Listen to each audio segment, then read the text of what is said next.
Calligraphy is when you have that nice hand-drawn look to letter forms, where you have a nice thick and thin variant as you write. Now, if you've ever gone to a traditional art store, you'll find that they have calligraphy sets in them that give you that ability. We can create our own calligraphic brush right here inside of Illustrator, and we can apply it to any stroke that we create. So let's go ahead and get started. I'm going to go over here to the brushes panel, and I'm going to tear this off. And what we're going to do is we're going to create a brand new brush. So I'm going to go to the pop-up here, and I'm going to choose New Brush. As you can see in the New Brush dialog box, our very first option is Calligraphic Brush. I'll go ahead and say OK. And this brings us to our Calligraphic Brush options.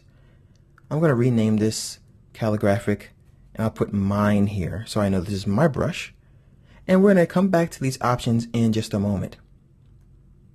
Here's our new brush, and as we hover our mouse over it, we see the name. Now what I'm going to do is create a stroke with the brush. So I'm going to take my paintbrush tool, and I'm going to simply draw out a stroke like so. And as you can see, it is based on this particular brush that we just created. Alright, so what we're going to do now is we're going to double click on our brush so we can change the way this stroke looks. So double click on our new brush, open up the calligraphic brush options, and what we can do is change some of these parameters. If you want to see your changes take place right away, enable the preview by clicking here. Well, the first thing we can do is we can change the roundness of our brush and the angle by using this little arrow here. And you'll get a preview over here as to what our new brush is going to look like.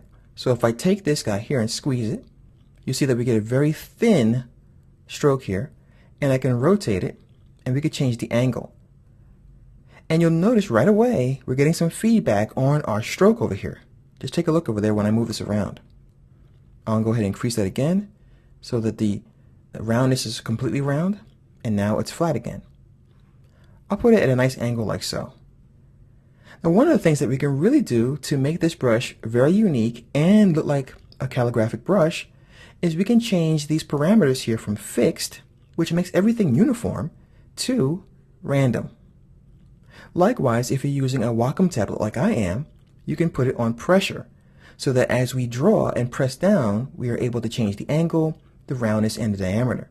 But for now, we'll choose random, and we can change the variation. So if you look over here, we're getting a lot of changes in the stroke. It's very thin here, it gets thicker, thin, and so on. Let's do the same thing with roundness. We'll make that random, and we'll change this as well. And likewise, diameter. So you can see right away that we have a much different stroke than what we started with. It's nice and thick here, thin here, and so on. And you can always change it at any time. So I can say OK, and then I can click Apply to Strokes, and now we have this new variant. Notice also that our preview has changed. So if I create a brand new stroke, you see that it's going to be applied to this.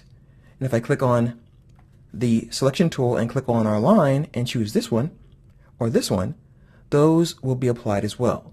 But for our own custom one, we click on this guy, and now we have that nice calligraphy feel.